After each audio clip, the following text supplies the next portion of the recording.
الرحمن الرحيم. ازيكم عاملين ايه؟ يا رب دايما تكونوا باحسن صحة وباحسن حال. النهاردة ان شاء الله هنعمل مع بعض السبانخ، هنطبخها بطريقة سهلة جدا وبسيطة. يا رب يعجبكم الفيديو وتستفادوا منه. ما تنسونيش في اللايك والشير والاشتراك في القناة.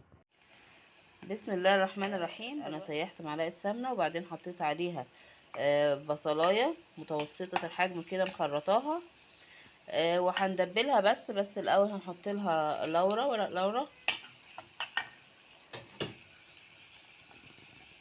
وهحط لها معلقه توم كده مفروم،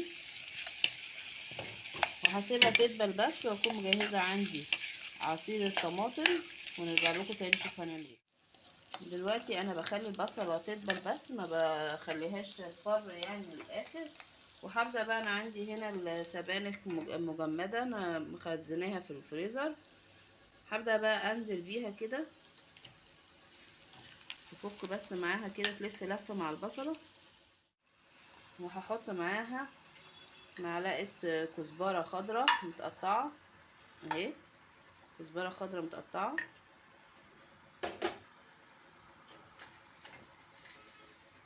نخليها بس تفك كده وتلف لفه مع البصله، وارجع لكم تاني.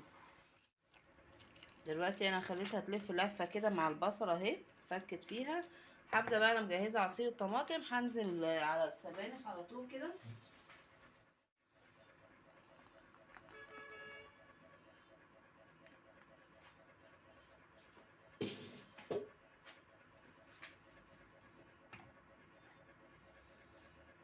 عندي هنا كمان معلقه صلصه، هسيبها بقى تاخد تقليبه، وبعدين ارجع احط لها البهارات بتاعتها.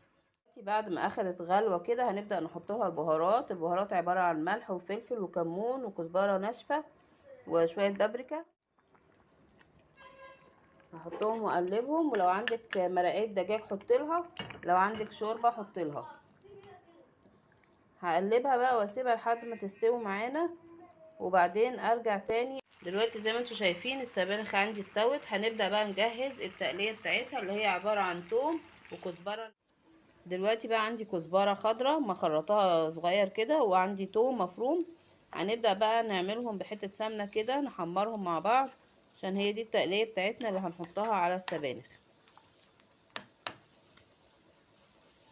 التوم والكزبره اصفروا. دلوقتي هنبدا ننزلهم على السبانخ على طول وهي سخنه. دلوقتي بقى بعد ما استوت اهي، واحنا وصفرناها، خلينا التقليه كده صفرا، هنبدا ننزل بيها على طول كده وهي سخنه. هنقلبها كده، وبعد كده هنقدمها بقى دلوقتي على طول، ونشوف هيبقى شكلها ايه وهنقدمها ازاي. زي ما انتوا شايفين طالعه حلوه جدا جدا، وريحتها طالعه حلوه جدا جدا. قبل طبعا ما تقدميها تشيلي منها ورق اللورا اللي انت حطيتيه، علشان خاطر ما يبقاش موجود في الطبق. بسم الله الرحمن الرحيم. ازاي النهارده ما هعمل معاكم شوربه العدس.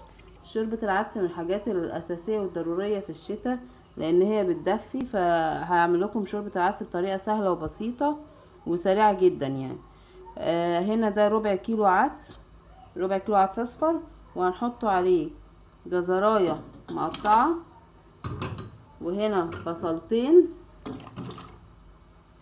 وهنا بطاطسايه مقطعه، وهنا طماطمتين. كل ده كده هولع عليه وهغطي، وبعد كده لما يتسلق هرجع لكم اقول لكم فيه هنعمل ايه. هنا هي لسه بتغلي بس لسه ما استوتش، فانا مش هطفي عليها دلوقتي، هغطيها واسيبها تكمل.